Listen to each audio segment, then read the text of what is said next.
आपने एक रोडमैप तैयार किया होगा, पॉलिटिकल रोडमैप तैयार किया होगा कि बिहार का डेवलपमेंट आप कैसे करेंगे, वो रोडमैप क्या है आपका? रोड मैप रोज बता रहे हैं, और जो हम लोग कह रहे हैं कि जन स्वराज आएगा तो 5 चीज हो जाएगा, वो उसी रोड मैप का समरी है। पहला रोड मैप का पहला हिस्सा ये है कि 15 साल से कम उम्र के बच्चों को इतनी अच्छी पढ़ने की व्यवस्था कर दी जाए कि वो व्यवस्था पर आगे चलकर बोझ न बने। और हम लोग का ये भी मानना है कि बिहार की शिक्षा व्यवस्था को सुधारने में कम से कम 5 से 10 साल लगेगा, लेकिन बच्चों की पढ़ाई तो अभी सुधरनी चाहिए।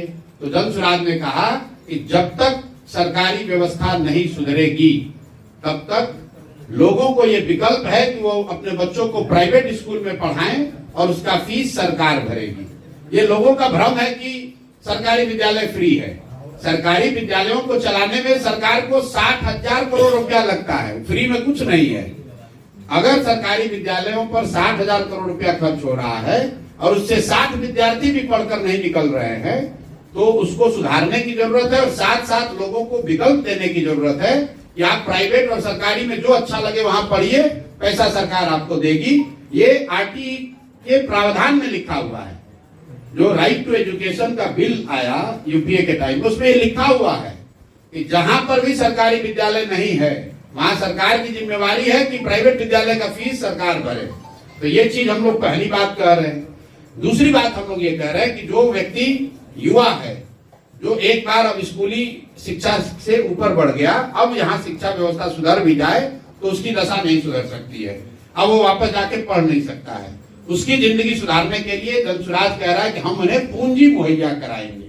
पूंजी कहां से आएगा ये भी मैंने बताया कि अगर बिहार में बैंकों का सीडी रेशियो 40 से बढ़ाकर 70 कर दिया जाए तो करीब करीब 2.5 लाख करोड़ रुपया एक्स्ट्रा पूंजी लोगों को हर साल उपलब्ध हो जाएगी। तीसरी बात हम लोगों ने कहा कि यहाँ के किसानों की स्थिति को सुधारने के लिए मनरेगा को कृषि से जोड़ा जाए, ताकि किसानों को मजदूर फ्री में मिले, मनरेगा के तहत मिले, वो अपने फसल में अपने खेत से बेहतर प्रोडक्टिविटी हासिल कर सके। चौथी बात हम लोग महिलाओं के लिए कह रहे हैं कि आपको सरकारी गारंटी पर बैंक से कर्ज दिलाया जाएगा, जिस पर सिर्फ आपको 4% सालाना ब्याज लगेगा। इसका मतलब क्या है कि बजट से सिर्फ 6,000 करोड़ रुपए के खर्चे पर करीब करीब 1 लाख करोड़ रुपया का लोन यहाँ के महिलाओं को, युवाओं को दिलाया जा सकेगा रोजी रोजगार के लिए।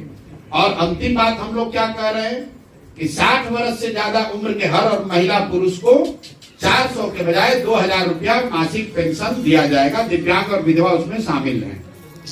हम लोग जो 5 बात बता रहे हैं, इसका बजट भी बता रहे हैं, कहां से पैसा आएगा ये भी बता रहे हैं, और पूरा उसका प्रकल्प बता रहे हैं। ये नहीं कह रहे हैं कि हम आएंगे और 2,500 रुपया सबको दे देंगे। मान लीजिए कि अभी आरजेडी ने कहा कि हम आएंगे तो सारी महिलाओं को 2,500 रुपया देंगे।